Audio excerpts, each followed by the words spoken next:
Hi, I am Raj Singh, co-founder and CEO of Pulse. We make automatic status for Slack.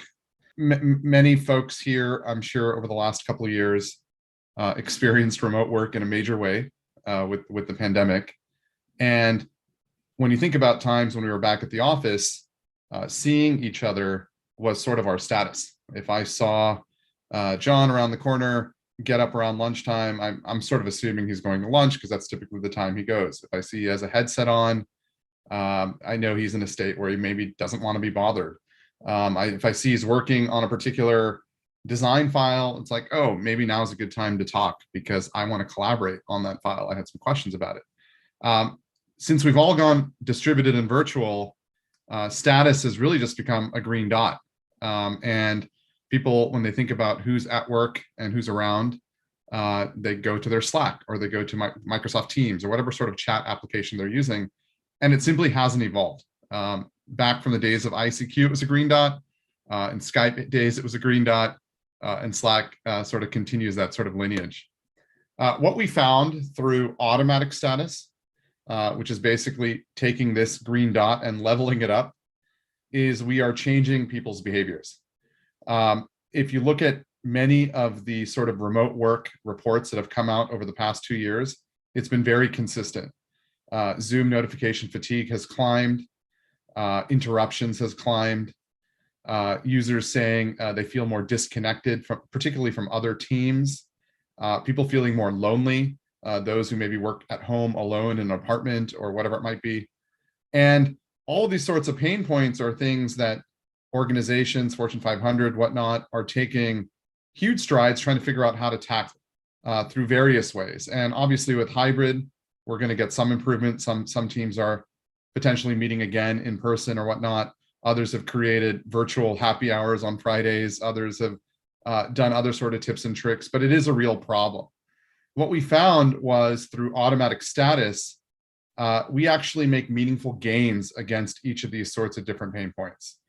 We reduce interruptions because you have better context of what's happening, who's around, who's available. You feel a little less lonely since your Slack is no longer a bunch of green dots, but it's replaced with more context.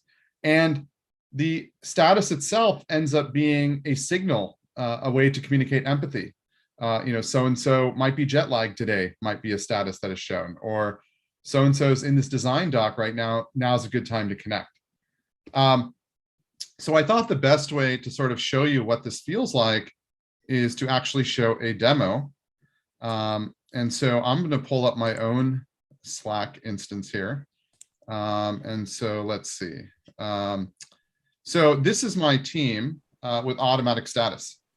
So these little emojis that are appearing here on the right side are status icons that Pulse is updating in real time based on activity. So I can see Rolf here is designing.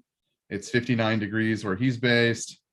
Vasish has a meeting coming up in an hour and he's GMT -6. So he decided to share his time zone.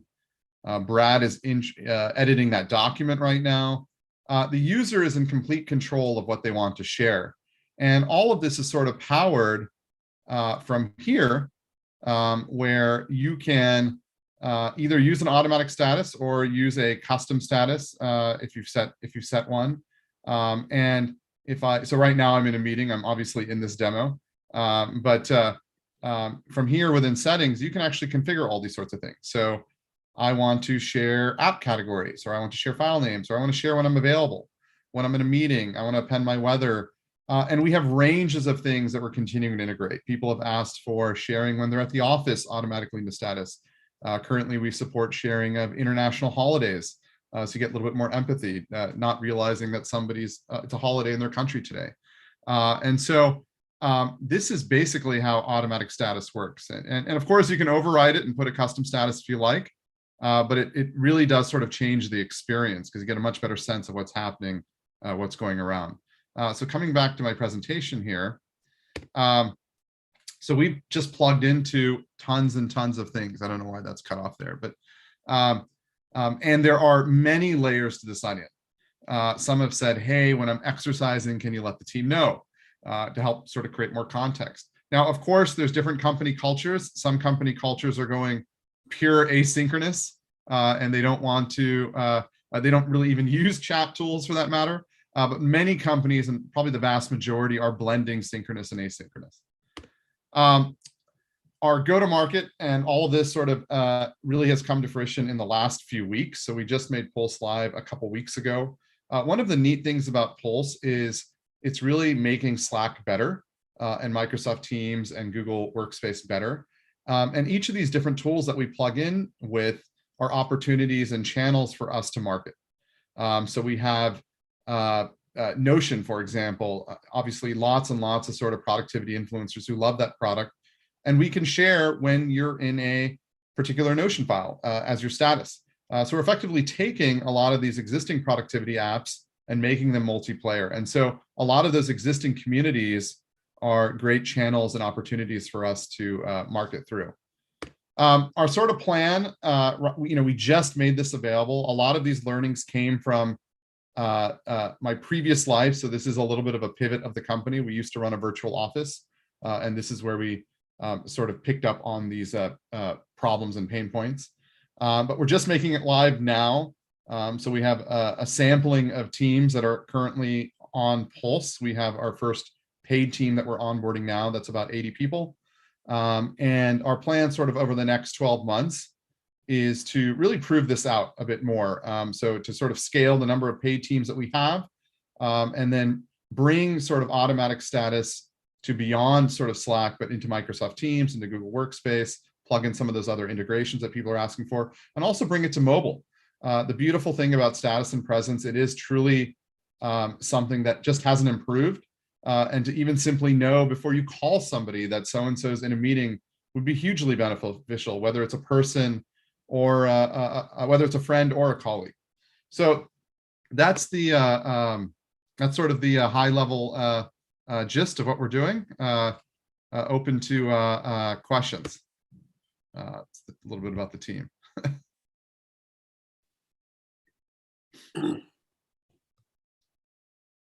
Okay, Raj, great presentations. Congratulations for all the new progress. It sounds like you just launched your product lately. Okay, so I have one question. So, social network right now, each one is trying to protect their territory right now. I do believe that the status, the policy is very, very useful. The questions about the relationship with the large players. So let me ask you this. Facebook can, of course, can do the status on their own, and a couple of other people can do the status on their own. So what do you see the relationship with the big players looks real? Yeah, so I think there's two parts to this answer. So one, we went and spoke with product managers at Microsoft Teams, at Google Workspace, Google Chat, as well as Slack, as well as Facebook for Work. And one thing has become very clear. They are going to make improvements around status. So already, if you're in Microsoft Teams and you're on a call, at least it says you're on a call. It can indicate if you're screen sharing. But what's also very clear is there's not a lot of interest to do it beyond their own ecosystem. So Microsoft will do a good job within Microsoft apps, and Google's going to do a good job within Google apps. Slack's approach to this problem is a little bit different. We spoke with them. Their thesis is if you want to share status from Notion or Google Docs or whatever, you go and install the plugin for that app.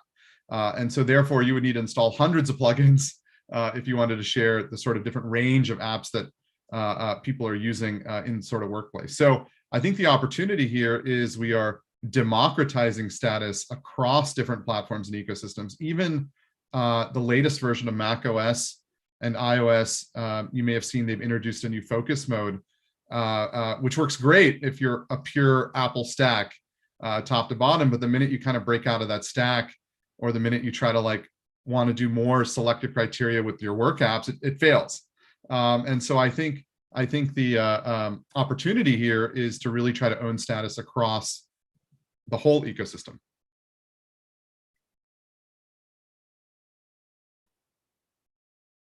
Okay. Well, let's say Pulse is a small company right now. I think you probably get a support from many different. Let's say you got to really grow very, very fast. You are expanding, and in next few years, and then you have you become a big player. What are the possibilities? Will become enemy of Facebook or somebody who in this territory, and what that looks like? Yeah, so I think when people think of status right now, particularly in work, they just think of, again, they think of the green dot inside of Slack, and only a small set of people actually even update that. But if you think about status more broadly, we actually use it everywhere. So when you're iMessaging somebody, you get a read receipt. But you call your friends, you call your family, but you don't know if your friends and family are on a phone call. I get calls from Anila, my wife, all the time. While I'm in the middle, she might call me right now. I mean, she doesn't know I'm in this meeting or in a presenter kind of state.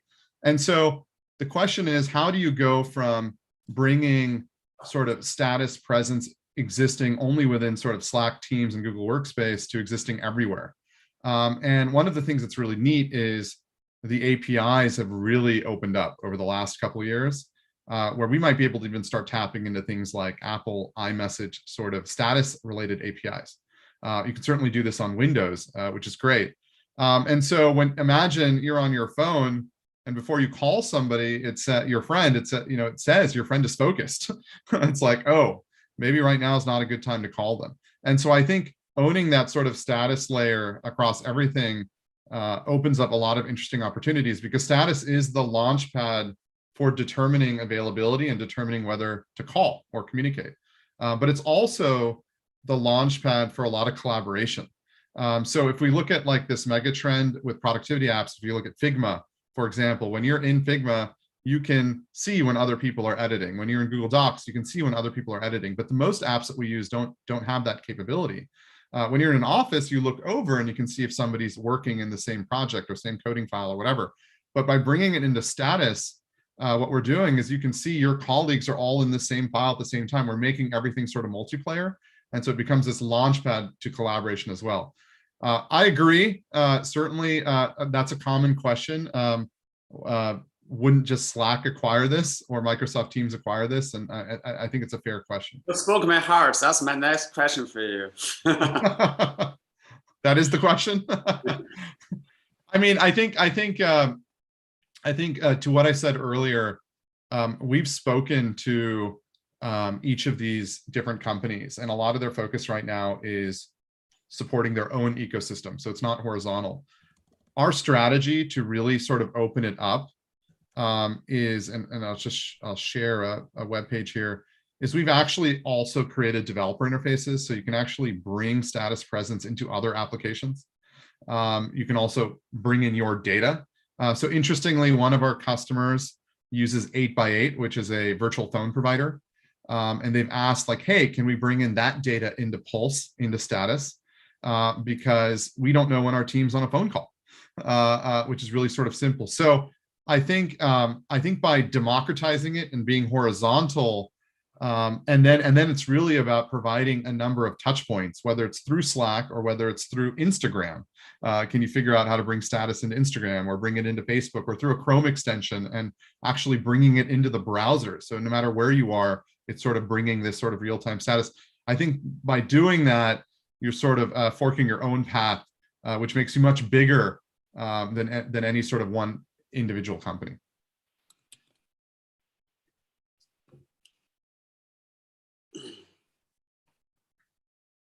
Interesting. So can you tell us a little bit more about your fundraising plan? Looks like you already raised some money, and yeah. So just some background. So I had a productivity company before Pulse that was actually a partially distributed team. We were acquired and by Salesforce, and Salesforce wasn't very remote friendly at the time. Obviously, times have changed. My team would have to fly back and forth to the office on a regular basis, very frustrating. When I used to connect with them after the fact, they would say that they felt disconnected unless they came back to the office. And so I've been focused on that problem for a couple of years. How can I improve this sort of virtual workplace? So we launched we launched a product called Loop Team, which was a virtual office for distributed teams. There's many virtual office companies out there. I'm sure many folks here who are listening have played with a variety of them. Some of them look like 2D maps where you can move characters around. Some of them are more of a list view. But virtual offices really have two core premises. One is provide really, really rich sort of presence.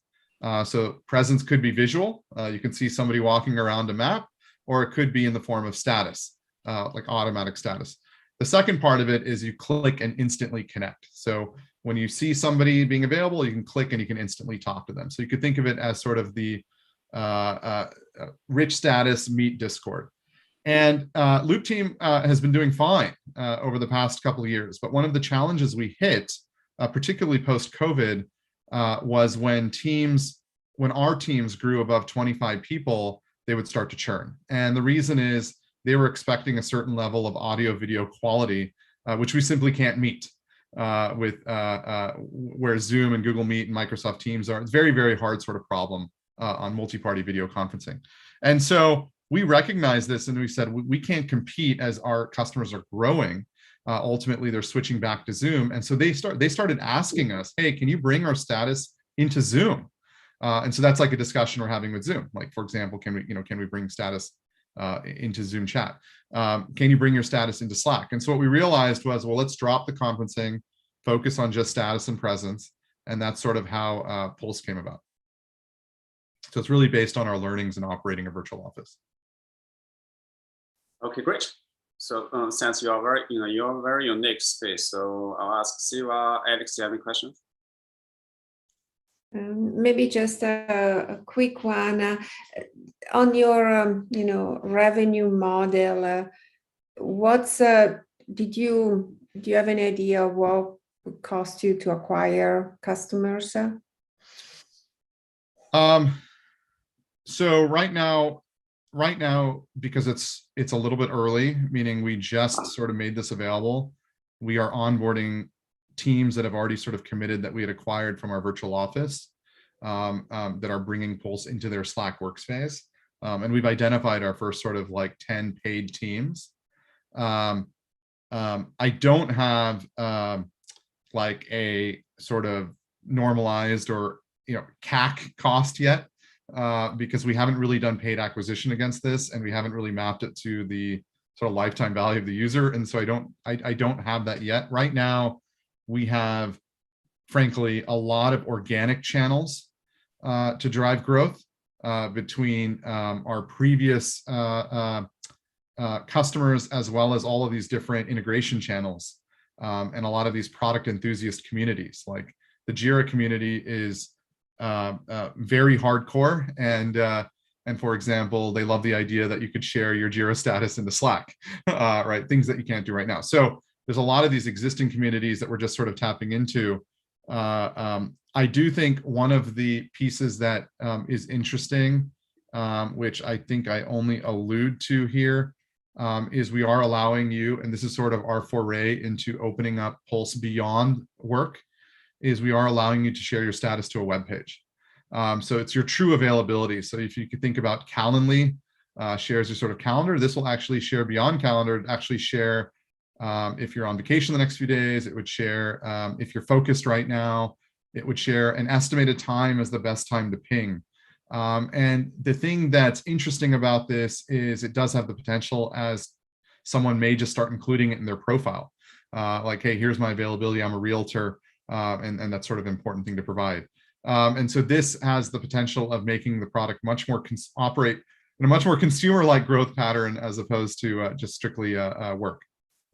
Yeah, absolutely. I think Calendly is it's a great example, simplifying lives for everybody. Okay, great. I think that's all questions for now. Okay. Thank you, Raj. Thank you.